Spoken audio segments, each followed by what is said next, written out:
អ្នកទាំងអស់គ្នាខ្ញុំឈ្មោះករតនាតទី9សេថ្ងៃនេះខ្ញុំនឹងនិយាយអំពីការប្រើប្រាស់ Google ដើម្បីឈានទៅចូលការប្រើប្រាស់ Google យើងត្រូវចុច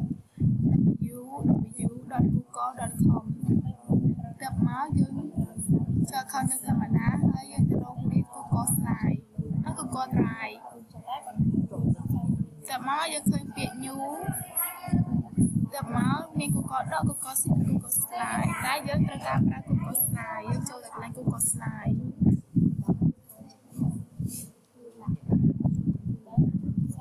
ចាដើម្បីប្រើប្រាស់ Google Slide យើងត្រូវបដូរ theme និងបដូរ background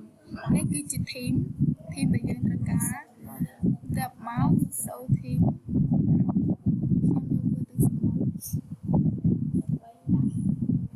ទៅមកយើងបដូរ background ចុចត្រង់ទៅនេះ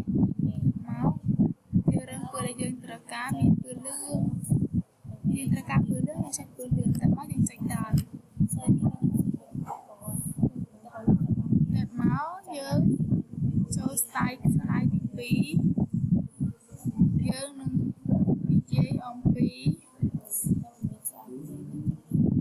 insert image ដើម្បីទៅ insert image យើងត្រូវចុចរកពាក្យ insert ទៅមកយើងចុចលើពាក្យ insert មកយើងចុចឃើញពាក្យ image យើងចុចពាក្យ image ទៅមកនៅក្នុងពាក្យ image មានសំឡេងយើងត្រូវខ្ញុំជ្រើសយកពាក្យ search តែត្រនេះខ្ញុំត្រូវការ search ពាក្យ flower សេតាមតម្រូវការយើងតែខ្ញុំសេយក flower ទៅមកយើងចុច search select ការនេះចុចលើរូបភាពណាដែលយើងចង់ចុចទៅមកយើងចុច select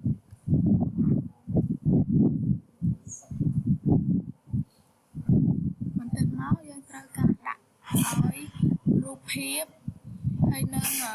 background វាមានចលនាយើងត្រូវចុចលើពាក្យ insert តើមកយើងចុចលើពាក្យ animation តើមកយើងមើលឃើញត្រង់ទៅនេះមាន fade in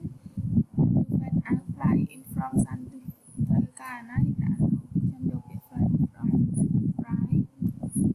អត់ click ដល់យើងចេញមកទៅខ្ញុំយកពាក្យ after preview ចុច no transition មកឃើញពាក្យ no transition យើងត្រូវ slide from right or from left មក select play